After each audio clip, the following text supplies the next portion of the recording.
읽을 말씀이 사사기 13장부터 16장입니다. 마지막 사사 삼손에 관한 말씀입니다. 삼손이 태어날 때 하나님의 사자가 삼손의 부모 아버지 마노아와 그 부인에게 나타나서 장차 너희가 낳을 아이가 나실인으로 하나님께 바쳐진 생명이다. 그럴 때 도대체 당신이 누군데 우리에게 이런 계시를 줍니까? 당신 이름이 무엇이오? 그때 하나님의 사자가 왜 내 이름을 묻느냐? 나는 기묘다. 이 기묘는 명사가 아니라 형용사입니다. 우리가 이름은 명사인데 형용사.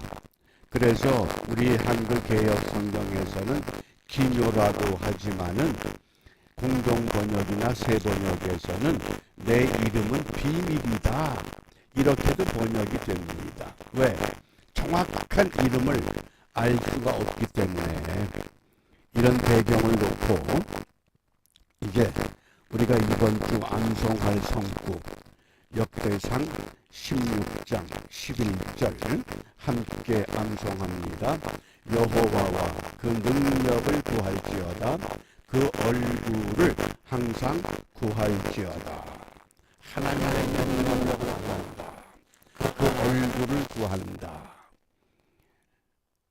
어떤 내 힘으로 해결할 수 없는 어려움이 있을 때 우리 믿음이라고 하는 것은 그 문제를 하나님 앞에 가지고 나가서 하나님의 도움을 구합니다. 삼손도 마지막에는 이번만 나로 강하게 하사 나의 이 원수된 것을 갚게 하옵소서 이렇게 기도했던 흔적을 우리가 볼 수 있습니다. 따라서 신앙생활은 매일매일 하나님의 능력, 하나님의 얼굴을 새롭게 구하는 생활이라고도 하겠습니다. 오늘 묵상의 주제가 있는 사사기 13장 18절입니다. 여호와의 사자가 또는 하나님의 사람 이렇게도 소개됩니다. 여호와의 사자, 이 구약 성경에서 여호와의 사자 때로는 천사를 의미하기도 하고 또 때로는 하나님의 사람, 이래서 하나님이 사람의 모습으로 이 땅의 어떤 존재에게 자기를 드러내는 그런 용어입니다. 여호와의 사자가 그에게 이르시되 어찌하여 이를 묻느냐? 내 이름은 기묘니라. 내 이름은 기묘다. 이름이 기묘라고 하는 이것이 이사야서 9장에 보면 장차 낳을 아기, 그 아기의 이름을 기묘자 그랬습니다. 그때 기묘자는 펠레라는 단어입니다. 여기 기묘는 펠레에서 파생한 필리 그런 단어입니다. 어떤 뜻이냐? 우리 그 NIV 성경에서는 이해를 넘는, 도저히 이해할 수 없는, 또 현대인의 RSV에서는 원더풀 그래서 놀라운, 경탄할 만한. 그러니까 새 번역이나 공동 번역에서는 내 이름은 비밀이다. 하나님의 이름에 대해서 생각나는 말씀이 있습니까? 모세가 시내산에서 가시떨기에 그 붙는 불을 보면서 그때 하나님의 이름을 묻습니다. 나는 야훼다, 아도나이, 스스로 있는 자다. 이 히브리 사람들은 하나님의 이름이 성경에 등장하면 그 이름을 발음을 못합니다. 처음에는 그 이름이 나오면 침묵하고서 그 다음 단어를 읽어야 했습니다. 그러다가 아도나이라고 하는 발음으로 아도나이 나의 주라는 뜻인데 하나님의 이름이 등장하는구나, 그렇게 암시를 했습니다. 그것이 이 발음 부호가 붙어서 야훼 야훼 우리가 이렇게 발음하게 된 겁니다. 그러니까 여호와의 사자가 그에게 이르시되, 예? 이 삼손이 태어나기 전에 아이를 낳을 수 없던 그런 상황에서 여호와의 사자가 마노아의 부인에게 너희가 아들을 낳게 될 것이다. 그러면서 그 아이는 특별한 사명을 갖고 있다. 하나님께 바쳐진 나실인으로 키워야 되기 때문에 포도주나 독주를 마시지 말고 부정한 건 먹지 말고 또 머리를 자르지 않아야 된다. 이런 놀라운 사명을 받고 삼손이 태어났습니다. 근데 그 삼손이 어떤 길을 갔습니까? 이방 여인을 좋아한 겁니다. 그 결과 삼손의 비참한 모습, 두 눈이 뽑히고 블레셋 사람들에게 조롱을 받게 되는, 아무리 놀라운 계시와 놀라운 뜻을 갖고 이 땅에 태어난다고 했지만은 그 이름 그대로 놀라운 삶을 살지 못하면, 바꿔 말하면 우리가 예수 그리스도를 구세주로 믿지만은 그 믿음이 우리의 삶의 열매가 되질 않고 믿음과 상관이 없는 길을 걷게 될 때 그 말로가 비참할 수밖에 없다는 겁니다.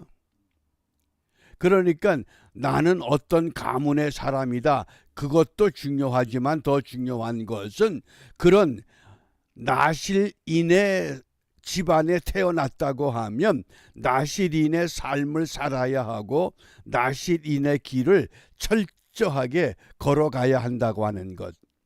그래서 우리가 이 아침에 무엇을 생각하느냐? 정말 우리가 기묘자와 같은 예수 그리스도를 믿을 때에 우리에게 세 가지 변화가 따라와야 합니다. 이 세 가지 변화를 꼭 마음에 두시기 바랍니다. 첫 번째는 우리 영혼의 변화입니다. 영혼이 바뀌어진 겁니다. 그 다음 두 번째는 우리 인격의 변화입니다. 우리 인격이 바뀌어야 됩니다. 그리고 세 번째가 우리 삶이 바뀌어야 돼. 삶의 변화. 이 세 가지를 꼭 기억하시길 바랍니다. 영혼의 변화, 두 번째는 인격의 변화, 세 번째는 생활의 변화. 제가 이 불락지 전도 대상자들을 기도하면서 예전에 우리와 연관이 있던 사람들 한 사람 한 사람에게 매일 말씀을 보냅니다. 어제 김철권 형제에게 제가 그 이름을 가지고 삼행시를 지어서 보냈습니다. 김씨, 철통 같은 육체도 곧 무너질 것이외다. 권세가 많으신 주님 앞으로 빨리 나오시오. 그랬더니 어떤 답이 왔느냐? 목사님, 교회 다니고 있어요. 그렇게 카톡이 왔습니다. 그래서 제가 그 다음에 또 하나 붙였습니다. 교회에 다니지만 말고 교회에서 살아계신 예수님 만나세요. 요즘 제가 사람을 만날 때마다 꼭 이렇게 당부합니다. 어제 그 에스더라고 하는 이름을 가진 어떤 여성과 전화를 하게 되면서 제가 물었습니다. 에스더라는 이름을 가졌는데 에스더 이름의 뜻을 아십니까? 그랬더니 알고 말고요. 내가 교회 다닙니다. 그래서 제가 교회 다니는 게 중요한 것이 아니라 교회에서 정말 주님을 만나셨는가? 그랬더니 그게 가장 중요한 과제죠. 그러더라고요. 이분은 그래도 믿음의 이 골격을 갖췄구나. 또 우리 방문 간호사가 왔길래 방문 간호사한테 교회 다니십니까? 그랬더니 내가 집사예요. 그러더라고요. 그래서 제가 그랬습니다. 집사인데 어느 교회 다니셔요? 롱아일랜드 자 깊숙이 교회 얘기를 해요. 그래서 그러면서 그분 하는 이야기가 자기 어머니가 돌아가실 때 관에 자기가 손수 쓴 필사 성경을 넣기 위해서 요한복음 로마서를 쓰고 있다고 그래요. 그래서 신약에서 이 요한복음 로마서를 기록하면 구약의 전도서도 한번 쓰세요. 그랬더니 전도서가 다 있어요. 그러더라고요. 그래서 이분이 집사인데 올바른 신앙의 분명한 그것이 없구나. 왜? 구약의 전도서를 모르더라니까요. 우리가 교회 다닌다고 하는 그것이 중요한 것이 아니라 기묘자 예수 그리스도를 만날 때, 예수 그리스도를 믿을 때 이 세 가지 변화, 영혼의 변화, 인격의 변화, 생활의 변화, 이걸 확신하셔야 됩니다. 첫 번째 영혼의 변화, 요한복음 14장 27절, 평안을 너희에게 끼치노니 곧 나의 평안을 너희에게 주노라. 내가 너희에게 주는 것은 세상이 주는 것 같지 아니하니라. 너희는 마음의 근심도 말고 두려워하지도 말라. 이 영혼의 변화. 수가성에 한낮에 물을 들어왔던 사마리아 여자에게 우리 주님께서 분명히 영혼의 변화를 위한 메시지를 주셨습니다. 내가 주는 물을 마시는 자는 영원히 목마르지 아니하리라. 깜짝 놀라서 그런 물이 있으면 얼른 알려주십시오. 육신을 위한 물이 아니라 영혼의 변화가 되는 물, 그게 영혼의 변화입니다. 그 다음 두 번째 인격의 변화입니다. 고린도후서 5장 17절, 그런즉 누구든지 그리스도 안에 있으면 새로운 피조물이라. 이전 것은 지나갔으니 보라 새 것이 되었도다. 새로운 존재. 그 한때 방탕했던 어거스틴, 그가 새로운 삶을 결단하고 새 사람이 되어서 어느 날 길을 걷는데 그 옛날 함께 놀던 여자가 어거스틴을 보고서는 당신 어거스틴 아닙니까? 왜 나를 몰라봅니까? 그러니까 모른 척하고 계속 길을 갑니다.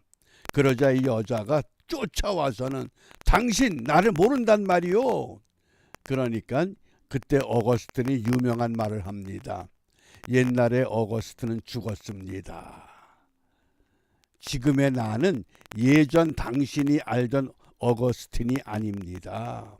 이렇게 대답했다고 하는 겁니다. 그런 일화가 참 많습니다. 이 신앙 역사 속에서. 왜? 새로운 피조물이 됐기 때문에. 첫 번째, 영혼의 변화, 평안입니다.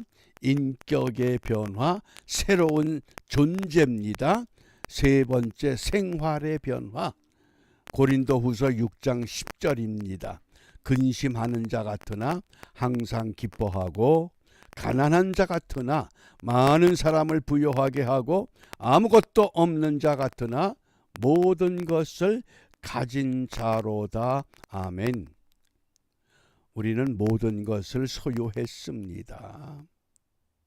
내 손에 있는 것만 생각하지 말고 이 세상을 만드신 여호와 하나님께서 나의 생명, 나의 주가 되심을 확신한다고 하면 이 세 가지 변화가 우리의 삶의 주축이 돼서 오늘도 믿음으로 우리의 삶의 자리에서 내가 만나는 사람들에게 그리스도의 편지가 되고 그리스도의 향기가 돼서 예수의 흔적을 나눠줄 수 있는 은총의 삶을 결단하면서 이 아침에 우리가 무엇을 기도하겠느냐?